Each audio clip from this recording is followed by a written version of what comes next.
আজকে মুখ্যমন্ত্রী মমতা বন্দ্যোপাধ্যায় বিধানসভায় বিজেপিকে একেবারে বাংলা বিরোধী থেকে শুরু করে দেশ বিরোধী বলে আক্রমণ শানিয়েছেন, কিন্তু সমীরদা আপনি কি এটা মানবেন যে শুধু বাংলা নয় দেশবাসীর জন্য যে সুরাহার কথা গতকাল জিএসটি কাউন্সিলে নেওয়া হয়েছে বৈঠকে, তার জন্য অন্তত ধন্যবাদ দেওয়া উচিত কেন্দ্র সরকারকে? অন্তত সেক্ষেত্রে তো বাংলা বিরোধী দেশ বিরোধী বলবেন। ভারতবর্ষের একমাত্র মুখ্যমন্ত্রী জিএসটি নিয়ে প্রথম সোচ্চার হয় 2024 সালের 2রা আগস্ট।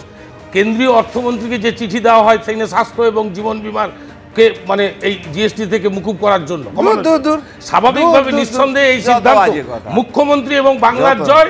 অবশ্যই চন্দ্রিমা ভট্টাচার্য যে অর্থমন্ত্রী রাজ্যের, তার সাথে কেরল বলুন, তামিলনাড়ু বলুন, ঝাড়খণ্ড বলুন, হিমাচল প্রদেশ বলুন, প্রথম যিনি সোচ্চার হয়েছিলেন সরকারগুলো বলেছিল।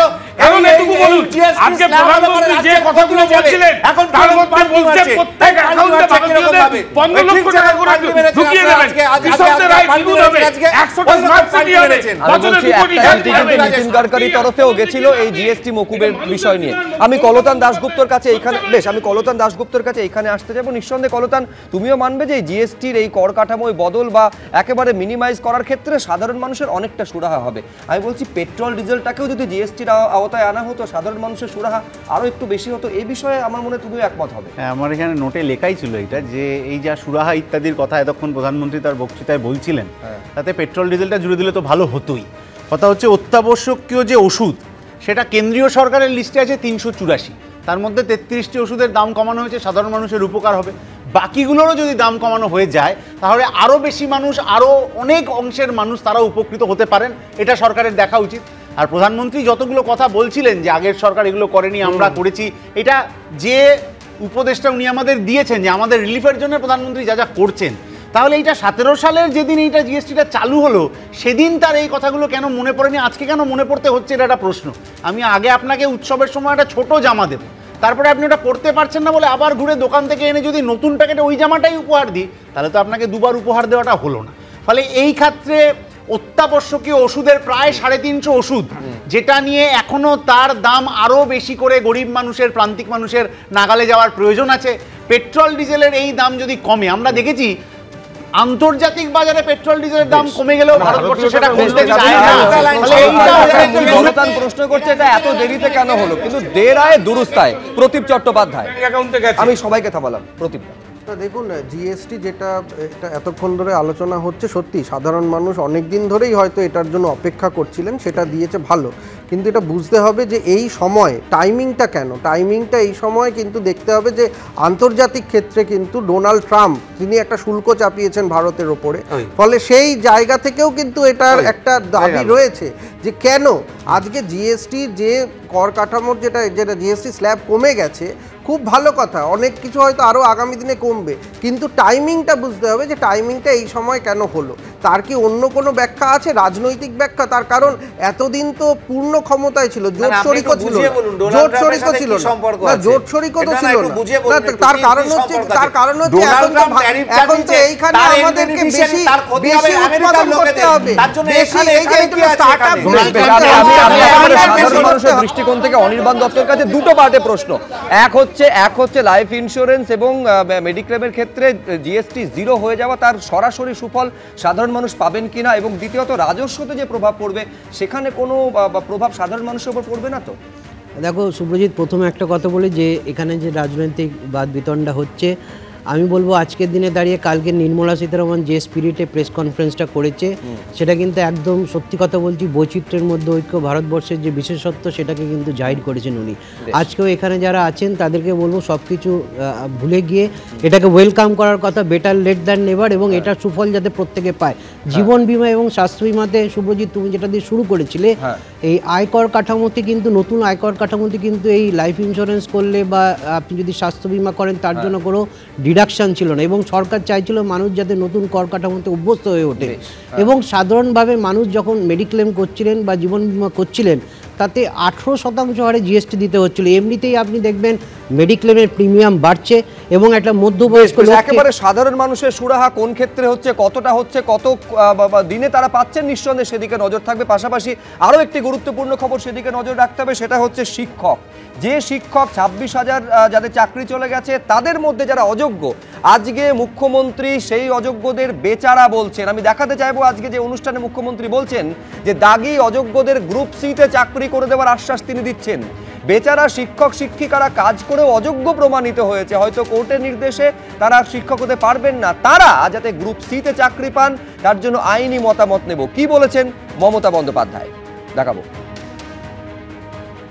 এই যে টিচারদের অনেকের চাকরি চলে গেছে, আপনারা কি ভাবছেন আমি মানসিকভাবে এতে খুশি? নো। যারা চাকরি করত, যাদের আনটেন্টেড, তাই তো তো তাদের জন্য অলরেডি আমরা প্রসেস শুরু করে দিয়েছি এবং তাদের বয়স কনসিডার করা হয়েছে, যেহেতু তারা 10 বছর 12 বছর কেউ চাকরি করেছে, তাদের 10% এক্সট্রা এক্সপিরিয়েন্সের জন্য রাখা হয়েছে। প্রায় 30% রাখা হয়েছে, যেটা তারা সুযোগটা পেতে পারে পরীক্ষা দিয়ে, কারণ কোর্টের অর্ডার অনুযায়ী। এখানে আমাদের হাত পা বাঁধা, কিন্তু আমরা যেটা করতে পারি সেটা হচ্ছে আমরা তাদের অ্যাডভান্টেজ দিয়েছি যাতে পরীক্ষা দিয়ে তারা স্বমহিমায় ফিরে আসতে পারে। রইল গ্রুপ সি, গ্রুপ ডি, অশিক্ষক কর্মচারীবৃন্দ, তাদের জন্য কোর্ট বলেছিল অন্যান্য জায়গায় তারা করতে পারে, সেটাও আমরা নোটিফিকেশান করে দিয়েছি। এই টিচার্স প্রক্রিয়াটা শেষ হয়ে যাবে আর 2-3 মাসের মধ্যে, এবং এটা হয়ে গেলেই গ্রুপ সিডির পরীক্ষাটা হবে। অর্থাৎ যারা দাগি এবং অযোগ্য তাদের বেচারা বলে গ্রুপ সিতে তাদের চাকরির একটা আশ্বাস, অন্তত আইনি পথ দেখার চেষ্টা মমতা বন্দ্যোপাধ্যায় করবেন বলছেন। এবার সুকান্ত মজুমদার, কেন্দ্রীয় শিক্ষা প্রতিমন্ত্রী, তিনি কি বলছেন দেখুন। মাননীয় মুখ্যমন্ত্রীর স্নেহ বা দুর্বলতা যাই বলুন না কেন, তার কারণটা কিন্তু আসলে পয়সাই হচ্ছে সব তৃণমূল কংগ্রেসের। কিন্তু তবুও বলছি, এদেরকে কেন এই কথাটা বলা হচ্ছে, একটা ললিপপ দেওয়া হচ্ছে আবার, কারণ আইনত মুখ্যমন্ত্রী এটা করতে পারেন না, আবার কোর্টের সামনে গিয়ে তাকে থাপ্পড় খেতে হবে। এটা মুখ্যমন্ত্রী লোভ বা ললিপপটা দিচ্ছেন হচ্ছে এই দাগিদের সামনে, যাতে দাগিরা কাকে টাকা দিয়ে বা কাকে ধরে তাদের চাকরি হয়েছে সেটা যেন প্রকাশ্যে না বলেন। পেতেন না এরকমও নয়, কিন্তু তাদের প্রতি মমতা বন্দ্যোপাধ্যায়ের স্নেহ এবং তাদেরকে বোকা বানানো যেভাবে হচ্ছে, কারণ আবার যখন কোর্টে যাবেন সি দিয়ে বা গ্রুপ সি বা গ্রুপ ডিতে যখন চাকরি দিতে যাবেন, তখন নতুন যারা group C group D aspirant আছে তারা তো মহামান্য আদালতে শরণাপন্ন হবে যে তাদের অধিকারের সিট কেটে নিয়ে গিয়ে দাগিদেরকে দেওয়া হচ্ছে, টেন্টেডদেরকে দেওয়া হচ্ছে। এটা অনেকের কাছে বিস্ময়ের সমীরদা, যে যারা দাগি, যে দাগিদের তালিকা স্বয়ং স্কুল সার্ভিস কমিশন প্রকাশ করেছে, তাদের বেচারা তাদের প্রতি সহমর্মিতা সরকার দেখাবে কেন? এই দাগিদের জন্য তো পুরো 26,000-এর চাকরি চলে গিয়েছে। এই দাগিদের একজনও যদি চাকরি বা নিয়োগ প্রক্রিয়ায় অংশ নিতে পারে, তাহলে সুপ্রিম কোর্টের স্পষ্ট নির্দেশ যে কমিশনকে একেবারে তার ফল ভোগ করতে হবে, বারে বারে সতর্ক করে দিয়েছে। এই দাগিদের জন্যই তো রাজ্য কেন বারে বারে হাইকোর্টে গেছিল, আজকে পর্যন্ত সুপ্রিম কোর্ট প্রশ্ন করেছে, এই দাগিরা কেন বেচারা হবে? দেখুন, আমরা আদালতকে শ্রদ্ধা করি, সম্মান করি, এবং জনতার আদালতকেও কিন্তু নিয়ে চলতে হয় একজন মুখ্যমন্ত্রীকে। তিনি কতটা মানবিক, যে 8-10 বছর শুভ্র, যে মানুষগুলো চাকরি করত তাদের একটা সংসার ছিল, স্বাভাবিক তাদের একটা আজকে সমস্ত কিছু শূন্য, চাকরি শূন্য, বেতন শূন্য, স্বাভাবিকভাবে ঘুষগুলো এখনো প্রমাণিত হয়নি, ঘুষগুলো এখনো প্রমাণিত হয়নি। আসল কথা, বিরোধীরা রাজনৈতিকভাবে পেরে না উঠতে পেরে পুরো প্যানেলটা ক্যান্সেল করে দিয়েছিল দুর্নীতি প্রমাণিত বলেই তো বলতে পারি যে একটা মানুষ কোনো অভিযোগ নয়, সুপ্রিম কোর্ট প্যানেলটা ক্যান্সেল করেছে দুর্নীতি প্রমাণিত বলে। আজও বলছি, আমরা প্রত্যেকটা মানুষের পাশে, তারা হতে পারে হতে পারে মানে অযোগ্য বা কি যাই হোক, একটা চাকরি যখন পেয়ে যায়, মানে আপনারা দুর্নীতির পাশে আছে, সংসার বলে জিনিস আছে, একজন রাষ্ট্রের প্রধান হিসেবে আমি বলছি তো, চোর ডাকাত গুন্ডা তাদের সংসার আছে, এইগুলো কি দেখা যায়? তাদের দায়িত্ব কি তাহলে সরকার নেবে? দ্রুত আইনি পথে নিশ্চয়ই একটা সরকার করবে, আইনি পথেই হবে। সুব্রদা, খুব মন দিয়ে মমতা বন্দ্যোপাধ্যায়ের বক্তব্যটা শোনো। আনটেন্টেড যারা, ওনার কিন্তু বললেন, তার মানে মমতা কিন্তু জানেন টেন্টেড এবং আনটেন্টেড কারা আছেন। যদি মুখ্যমন্ত্রী জানেন তাহলে এই আনটেন্টেড লিস্টটা এসএসসি কেন ইয়েতে জমা দিল না, হাইকোর্টে জমা দিল না? আগেই দিয়ে না, দিয়েছিল সুপ্রিম কোর্টে। দেয়নি। আপনারা এবং সেই হিসেবেই 1806 হয়েছে। আমি স্পষ্ট করে দিই, সেটা হয়েছে যে টেন্টেডের একটা লিস্ট দেওয়া হয়েছে। সুপ্রিম কোর্ট প্রশ্ন করেছিল এই টেন্টেডের বাইরে যারা, অর্থাৎ এই অযোগ্যদের বাইরে যারা, তারা কি যোগ্য? এইটা কিন্তু কমিশন বারে বারে জিজ্ঞাসা করা সত্ত্বেও বলতে পারেনি যে বাকিরা যোগ্য। সমস্যাটা এইখানে। হ্যাঁ, আমি একটা লাইন শুধু এর সঙ্গে আর সেকেন্ড পয়েন্ট করছি। আজকে কোন অনুষ্ঠানে মমতা বন্দ্যোপাধ্যায় বলেছেন 5 সেপ্টেম্বর আগামীকাল টিচার্স ডের যে অনুষ্ঠান আছে সেই অনুষ্ঠানটাকে উনি একদিন এগিয়ে নিয়ে এসে আজকে শিক্ষারত্ন ফত্ন দিয়েছেন। কাদেরকে দিয়েছেন? সেলিম বক্স মণ্ডল, শিক্ষক পেটানো সেই সব লোকজনকে। কিন্তু সমিতদা কিন্তু পাননি, এত বছর ধরে তৃণমূল করছেন, এত ভালো শিক্ষক, উনি কিন্তু পাননি। কিন্তু আজকে পেটানো শিক্ষক পেটানো লোককে দিয়েছেন। এটা দেখে নি, তাদেরকে মাথায় তোলে এবং তাদেরকে নিয়ে কাজ করে।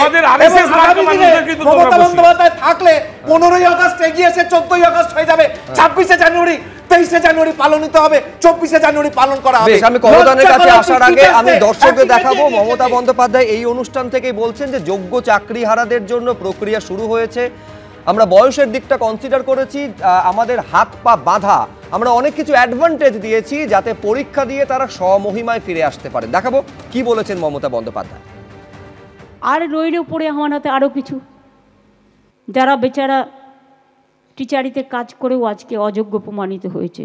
হয়তো টিচার তারা হতে পারবেন না কোর্টের নির্দেশ অনুযায়ী, কিন্তু তারা যাতে গ্রুপ সিতে পায় বা সেই রকম পর্যায়ে আইনের সাথে কনসাল্ট করে খুব শীঘ্রই আমরা এটা জানাবো।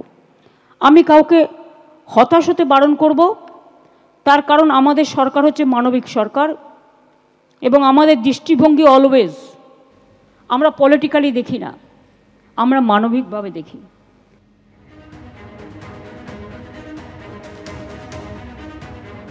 এখানে খুব সহজ জানেন তো যে সবটাকে বাতিল করে দেওয়া, যেটা আমি দিল্লিতে দেখেছি, আমাদের সবাইকে একসাথে 46 জনকে বাতিল করে দিই, কিন্তু সেটা না করে ঘন্টার পর ঘন্টা অপেক্ষা করা হয়েছে যাতে সুমতি ফিরে আসে সবার।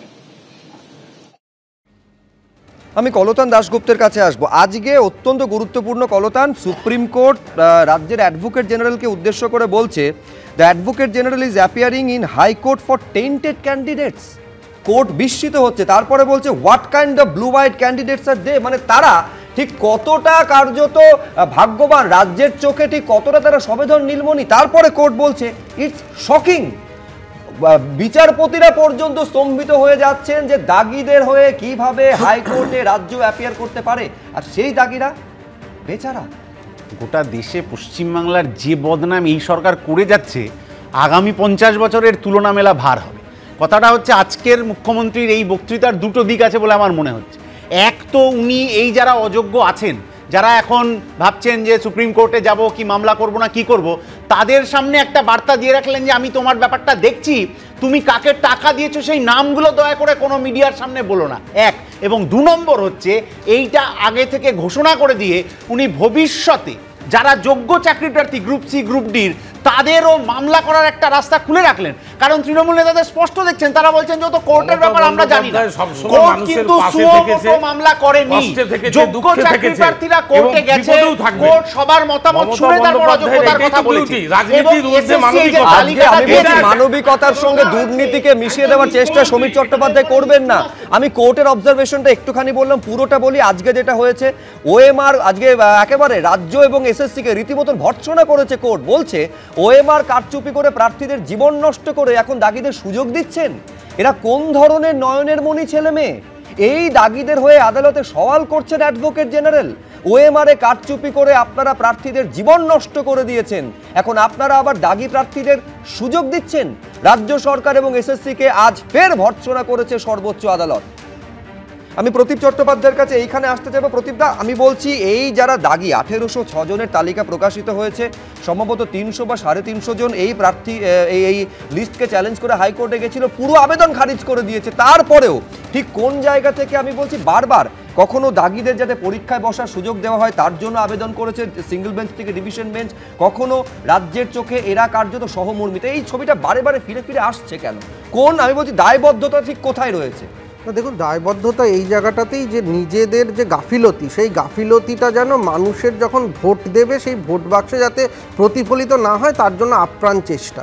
আজকে হচ্ছে যারা দুর্নীতিগ্রস্ত হয়েছে তাদের চিহ্নিত করেছে এই এসএসসি, তারা কোনোভাবে যে কোনো অফিসে যখন ঢুকবে তখন কিন্তু সেই অফিসে তারা যে দুর্নীতির বীজ বপন করবে না তার নিশ্চয়তা কী? ফলে তারা যেখানেই যাবে তাদের পেছনে এই ইতিহাস থাকবে, তাদের আগামীতেও এই ইতিহাস থাকবে। আমার তো মনে হয় তাদের একটা ভালো সুযোগ যেটা দিতে পারে সেটা হচ্ছে যে তৃণমূল কংগ্রেসের দলীয় পতাকায় তাদের প্রার্থী করে দেওয়া হোক বিভিন্ন জায়গায়। তাহলে হচ্ছে গিয়ে তাদের অন্তত করে যদি জিততে পারে তাহলে তাদের কিছুটা নিশ্চয়তা হবে যে হ্যাঁ আমরা থাকবো। ফলে এইভাবে একবার আপনি তাকে শিক্ষকতা করছেন, সেখান থেকে নামিয়ে তাকে শিক্ষাকর্মী করছেন, শিক্ষাকর্মীর পরে আবার নিশ্চয়তা দিতে পারছেন না থাকবেন কি না, তাহলে এই মানুষগুলো যাবে কোথায়? আর যাদেরকে টাকা দিল, যেই টাকা যারা পেলেন, যেই টাকা দিয়ে অনেক ইলেকশন ক্যাম্পেইন হলো, অনেক কিছু হয়েছে, তারা কোথায়? তাদেরকে খুঁজে বার করাটা তো সব থেকে দরকার, এবং সেই কাজটা মুখ্যমন্ত্রী মমতা বন্দ্যোপাধ্যায় করলে এদের চোখে সব থেকে মানবিক হয়ে উঠবেন তিনি।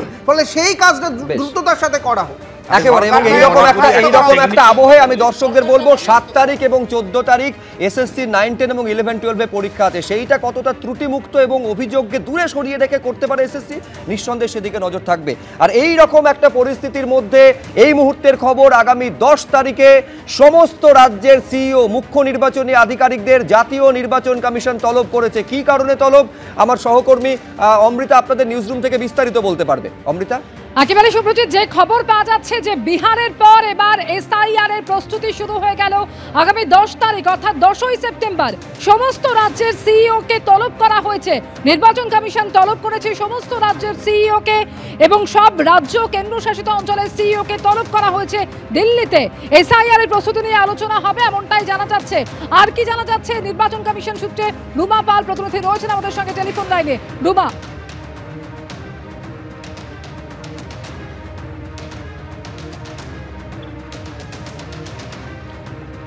যোগাযোগ বিচ্ছিন্ন হয়েছে, আরো একবার যোগাযোগের চেষ্টা করব। তবে যে খবর পাওয়া যাচ্ছে যে আগামী 10 তারিখ অর্থাৎ 10ই সেপ্টেম্বর সমস্ত রাজ্যের সিইও কে ডেকে পাঠানো হয়েছে দিল্লিতে, এবং সেখানে বৈঠক করতে চলেছে জাতীয় নির্বাচন কমিশন।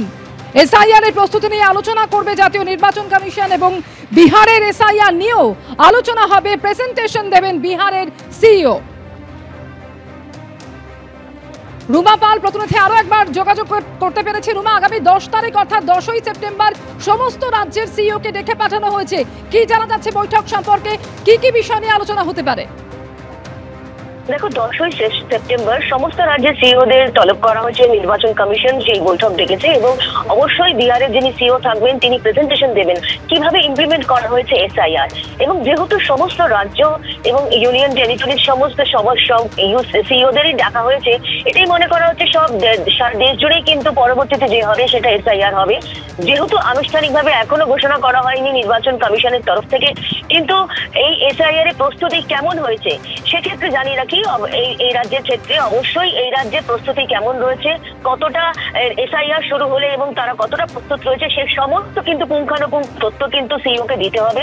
এবং সেক্ষেত্রে সেই কারণেই কিন্তু এই সম্মেলন বা প্রেস এই কনফারেন্স তাদের ডাকা হয়েছে। এবং সেক্ষেত্রে ধরে নেওয়া যেতেই পারে, যেহেতু পরবর্তীতে এটাও বলা হচ্ছিল কমিশনের তরফ থেকে, যেহেতু সামনেই পুজোর ছুটি রয়েছে, সেক্ষেত্রে পুজোর মধ্যে হবে নাকি এটা মিড অক্টোবরের দিকে এগোবে, সেটা নিয়ে কিন্তু একটা দোলাচল শুরু হয়েছিল। কিন্তু সেক্ষেত্রে দেখা যাচ্ছে যেহেতু 10ই সেপ্টেম্বর একদম সমস্ত রাজ্যের সিইওদের ডাকা হয়েছে এবং তলব করা হয়েছে, তারপরেই কিন্তু একটা ইঙ্গিত মিলবে যে কবে ঠিক শুরু হচ্ছে এসআইআর।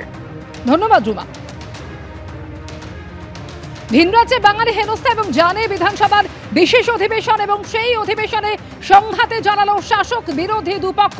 আগেই শুভেন্দু অধিকারীকে সাসপেন্ড করা হয়েছিল এবং এরপর আরো 5 বিজেপির বিধায়ককে সাসপেন্ড করা হলো। হাতাহাতি, ধস্তাধস্তি, চোর স্লোগান থেকে সাসপেনশন বাদ গেল না কোনো কিছুই।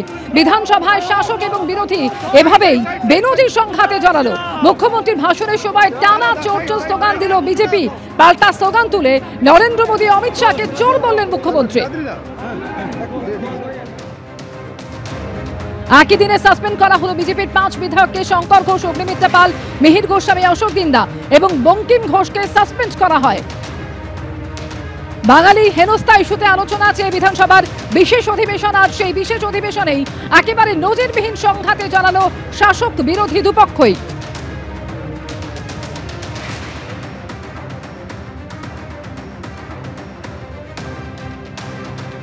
বিধানসভা একেবারে বেনজির সংঘাতে জড়ালো শাসক বিরোধী দুপক্ষ এবং জানিয়ে দফায় দফায় উত্তাল হলো বিধানসভার অধিবেশন এবং মুখ্যমন্ত্রী বিজেপিকে উদ্দেশ্য করে চোর স্লোগানও দিলেন।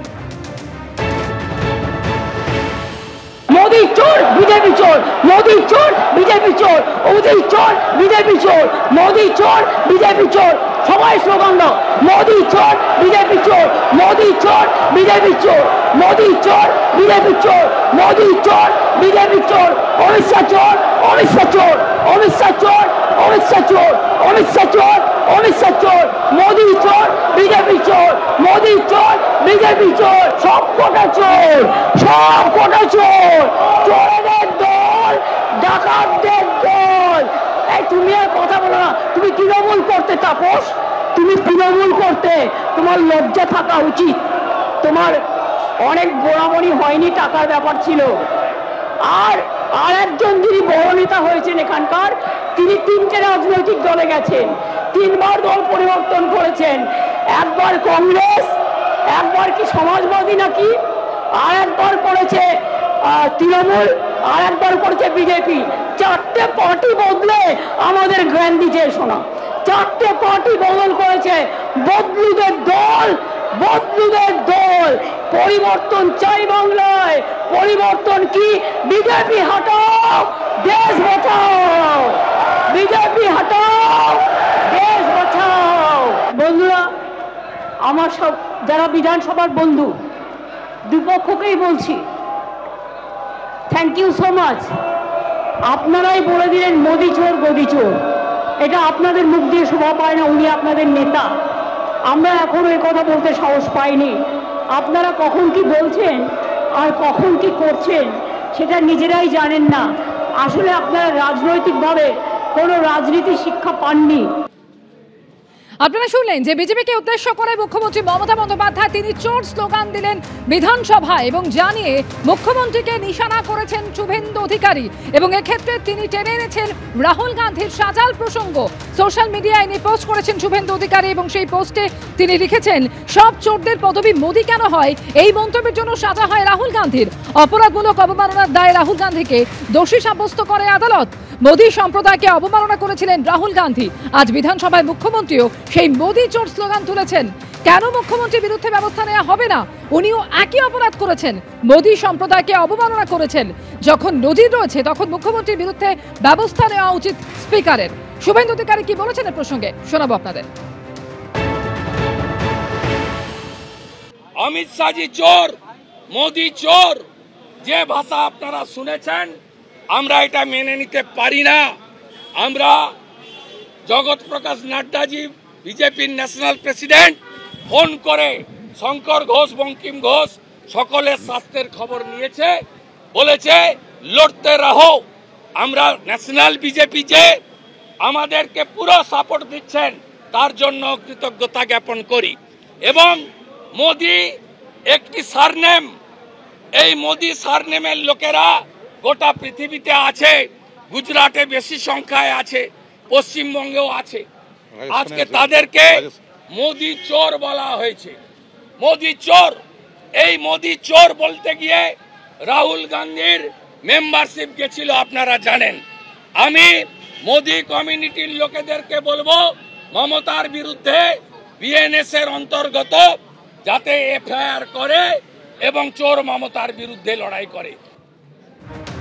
বাংলা ও বাঙালি ইস্যুতে আজ বিধানসভায় বিজেপিকে উদ্দেশ্য করে আক্রমণ করলেন মুখ্যমন্ত্রী মমতা বন্দ্যোপাধ্যায়। বিজেপিকে উদ্দেশ্য করে তিনি বলেন, এরা বাংলাকে চেনে না, বাংলার মাটি জানে না এবং রাজ্যের সব জায়গায় এরা আক্রমণ করছে। দেশের স্বাধীনতা এনেছে বাংলা, স্বাধীনতার সময় এরা কোথায় ছিল? এদের তখন জন্ম হয়নি। এরা ইংরেজের দালালাই করছিল, বাংলাকে আবার পরাধীন করতে চায়। এভাবেই আক্রমণ শানিয়েছেন মুখ্যমন্ত্রী। এরা দেশটাকে চেনে না, এরা বাংলাকে চেনে না, এরা বাংলার মাটি জানে না। এরা ভুলে গেছে স্বৈরাচারী শক্তি, পাশবিক শক্তি, দানবিক শক্তি সব জায়গায় বাংলার মানুষের উপর অত্যাচার করছে, বাংলা ভাষীদের উপর অত্যাচার করছে। যারা বাংলা দেশের স্বাধীনতা এনেছে, যে বাংলা আন্দামান সেলুলার জেলে গেলে দেখবেন সবচেয়ে বেশি নাম বাংলার আছে, তারপরেই পাঞ্জাবের আছে। এরা বাংলায় কোথায় ছিল স্বাধীনতা আন্দোলনের সময়? এদের তখন জন্ম হয়নি। স্বাধীনতা আন্দোলনের সময় কোথায় ছিল? ইংরেজদের দালালি করছিল, ইংরেজদের দালালি করছিল। আর আজকে তারা বাংলাকে আবার পরাধীন করতে চায়। আমরা বাংলার পরাধীন করতে দেব না, বাংলার মানুষকে পরাধীন করতে দেব না, বাংলা ভাষাকে অপমান করতে দেব না, বাংলা ভাষাকে অসম্মান করতে দেব না। আজকে চোরেদের সর্দার 1 2 3 4 আগামী দিন হবে গোল গোল খাবে গোল, মানুষের গোল। একজনও জিততে পারবে না বাংলাকে অপমান করে, বাংলাকে অসম্মান করে, বাংলা ভাষাকে অপমান করে, বাংলাকে অত্যাচার করে। একদিনও মনে রাখবে কোনো মানুষ আগামী দিন আপনাদের ভোট দেবে না। আজকে নজিরবিহীন ভাবে মমতা বন্দ্যোপাধ্যায় দীর্ঘক্ষণ বসে থাকলেন, কয়েকজন জখম হলেন, এটা কি বলবেন ওভারঅল? মমতা করিয়েছে। মমতা ভাবতে পারেনি শুভেন্দু অধিকারীকে বাইরে রাখলেও 64 জন শুভেন্দু অধিকারী হতে পারে। এটা বিজেপি, বিজেপি, এটা আমরা, আমি নই। আর এই প্রথম নরেন্দ্র মোদীকে চোর বলছেন। মোদি চোর বলেছে, পুরো মোদি কমিউনিটি মমতার এগেইনস্টে এফআইআর করবে। মমতাকে গুজরাটে, মহারাষ্ট্রে, রাজস্থানে যেতে হবে। আপনি দীর্ঘদিন ধরে বিধানসভার বিধায়ক, মন্ত্রী হয়েছেন, কখনো দেখেছেন যে 5 জন বিধায়ক একদিনে সাসপেন্ড হতে? আজকে যেভাবে সিকিউরিটিদেরকে গুন্ডা হিসেবে ব্যবহার করা হয়েছে, এরা সিকিউরিটি না সোনারপুর, বারুইপুর, মেটিয়াবুরুজ থেকে আনা গুন্ডা, এটা তদন্ত করে দেখার বিষয় রয়েছে। মমতা ব্যানার্জি ভেবেছিলেন বিরোধী দলনেতাকে বাইরে রেখে রোহিঙ্গা আর বাংলাদেশি মুসলমানদের বাঁচাতে গিয়ে বাংলা বাঙালি করব। আজকে বিজেপি বুঝিয়ে দিয়েছে 65 জনই এলওপির ভূমিকা নিয়ে।